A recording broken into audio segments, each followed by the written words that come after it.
Hi friend, Odia industry जड़े महान खलनायक थे हर पट्टनायक। तांकर डायलॉग मान आज भी लोक मैंने गुंजरित कंठरे आउ से सब डायलॉग शुणिले आज भी छाती थरी उठे आ मन पड़ जाए हर पट्टनायक चेहरा। एमती बहुत डायलॉग अच्छी जहाँकि आज भी लोक मान पाटर शुणा मिलूँ।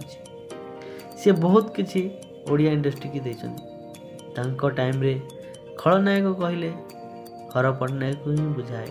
तांकर आक्टिंग जिते आसे लोक मैंने थरवा लगती। सी एमती एक खलनायक थे जहाँकि लोक मैंने देखा ना बहुत भल पाती। डायलॉग शुणिले लोक मैंने थरवा लगती।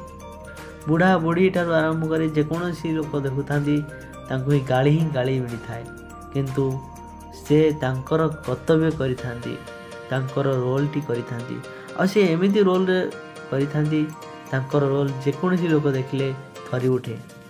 बेस्ट खलनायक कहवा गले डायलॉग रे हो एक्शन रे हो हर पट्टनायक को बुझाए। से खाली खलनायक रोल करती नहीं, से निर्देशना भी दियंती, डायरेक्टर भी दियंती, आउ फिल्म स्टोरी भी लिखती। सी एमती जड़े व्यक्ति थिले जहाँ ओडिया इंडस्ट्री आज बहुत उन्नति करिछि। खास तांकरी ओडिया इंडस्ट्री आज ए स्थान में पहुँची पारी जो स्थान रे कि सारा भारत वर्ष ओडिया इंडस्ट्री रो परिचय जानी।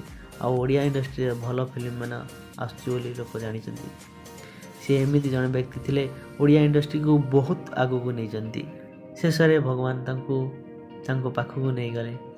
अमर आत्मा आम एति भगवान पाखे प्रार्थना करुचु अमर आत्मा को शांति मिलो। जय जगन्नाथ।